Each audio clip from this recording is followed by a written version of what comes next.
Okay, hey everyone, Pastor Patrick Walker here. We are in Genesis chapter 27, verse 1. I've got to do a devotional on the ages here. I like crunching numbers, but it can be terribly confusing. And you've got to cherry pick verses from here, there. It's like putting together a puzzle because it's not all listed in one spot regarding the ages of individuals. So maybe I can do that tomorrow. But it's going to take some time to see if I can put some numbers together. But chapter 27, verse 1 starts off like this. Isaac was old, so old that his eyes were weak and he could no longer see. So I don't know if he had cataracts.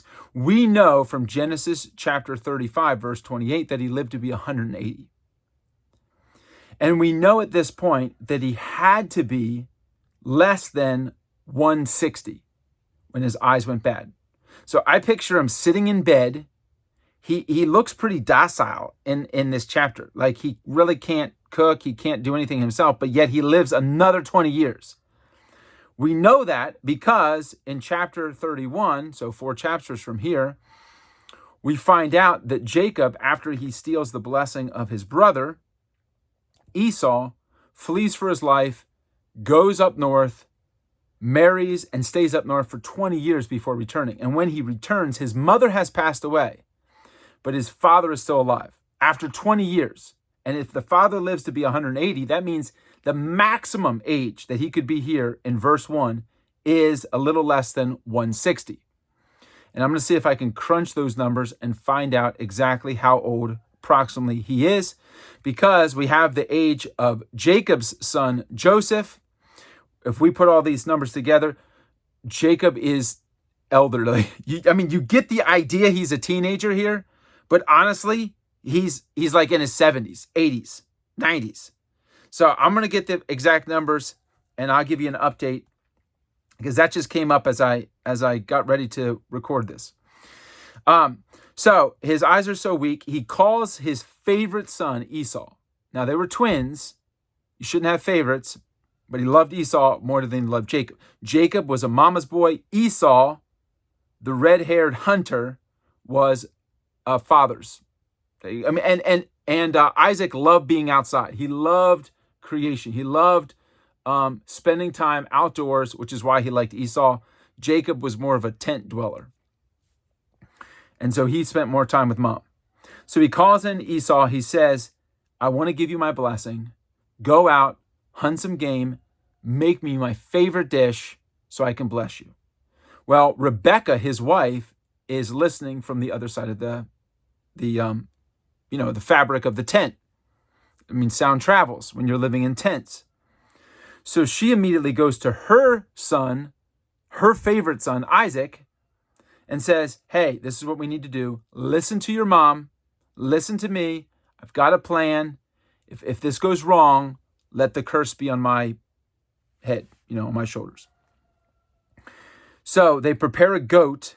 The mom fixes it up. The wife, Rebecca fixes it up just like her husband likes it. She knew. And they concoct this plan of dressing Jacob up in his brother's clothes. So he has the smell of his brother, and putting, goat skin kind of on his hands so that when the father who's blind touches, he thinks it's Esau. So they're going to try to trick him. Now, I don't know why they're doing this. This is a lack of faith because we read in the previous chapter, chapter 25, that God specifically said to the mother, Rebecca, that even though these twin boys would be born at the same time, the older, which would be Esau, would serve the younger. So God already promised it. It's simply a matter of waiting for him, trusting him in faith. Oftentimes, as we see in Abraham's life, all of us can testify as well, we give in to fear and then we step out in human power and human strength to try to secure what God has promised rather than waiting for him to bring it about in his timing and in his way. And this is another example of that, which is very convicting. So they concoct this plan. Verse 13 says, his mother said to him, my son, let the curse fall on me. Do just what I say. Go and get them for me. Now, I'm telling you, this guy is like 70s minimum. And you think he's like 17. He's not. Trust me, he's not. We know there's 60 years difference between the father and the son. Jacob and Esau were born when Isaac was 60. So there's 60 years between. And if Isaac is an old man, I mean, if he's like 160 here, that means Jacob is 100. 100. And he's not married yet. All right. And his mom, I don't know how old she is. I don't know. It doesn't say in scripture. He's not quite as old as 100, I don't believe. I think he's in his 70s. I'll crunch the numbers and get back with you. All right, so this is a crazy story. They concoct this plan. They make the favorite meal. They dress him all up. He goes in. Isaac is very skeptical. He's like, that's the voice of my son Jacob. But it smells like Esau. He feels like Esau. It's the food. Tastes like Esau made it. And he gives him his blessing.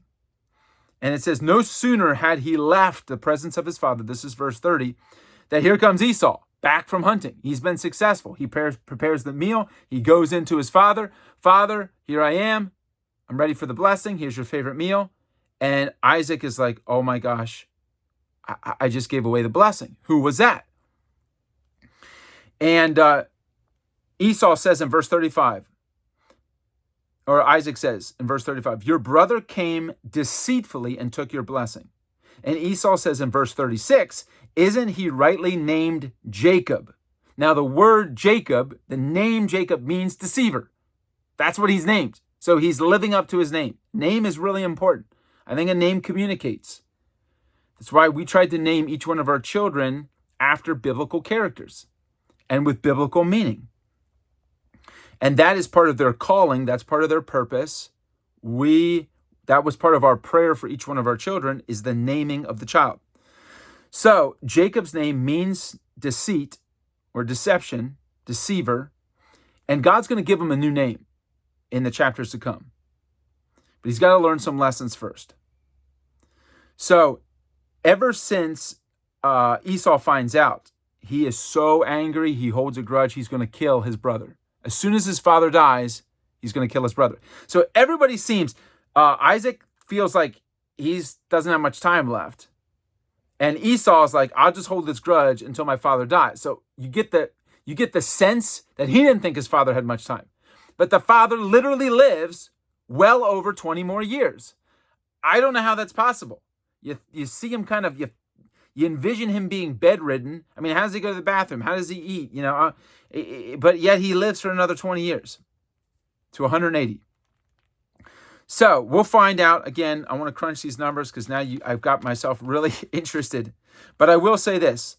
The unfortunate thing about stepping outside of God's plan and purpose, even if there's a promise, which there was, and there was a divine word given to Rebekah regarding her two children, but she stepped outside of that and she said, if there's a curse, let it fall on my shoulders. Well, do you know what the curse was for her?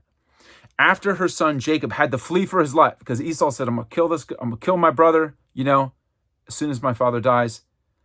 She said, you got to flee. And he fled. Now, remember, this was her plan to begin with. He fled, and that was the last time he ever saw his mother. That's what was so. And he was a mama's boy. That was the closest relationship that Jacob had, Jacob and Rebekah. So her, in a sense, her sacrifice for her son cost their relationship. And the curse for not trusting God to bring about it in his plan and his purpose was a permanent separation of the two of them. And Jacob never saw his mother again. His mother died before he could return, in that 20-year period. And that should be a lesson for us. I mean, it should be a very convicting lesson. So we've got to trust God. We've got to trust God. What did Jesus say to his disciples and rebuke them more than anything else? He said, you've got to have faith. It's your lack of faith. It's your lack of faith. It's your lack of faith. Got to have faith and trust God even when circumstances don't appear, because it's really a test. It is really a test. I'm telling myself this over and over again because I've got a couple areas where I feel like God's testing me. Am I going to step out? Am I going to try to secure in my own power? Or am I going to wait peacefully and joyfully for the Lord and say, all things are possible with God? All things. I mean, your life circumstances can change dramatically in 1 week's time, in 1 day's time. God can do anything. Will you trust him? And I think that's one of the main themes of this chapter. Chapter 27 in Genesis. I may pick up on this later on as I crunch some numbers, but go ahead and read that because I summarized it. It'd be a great read for homework today, Genesis 27. Until next time, God bless.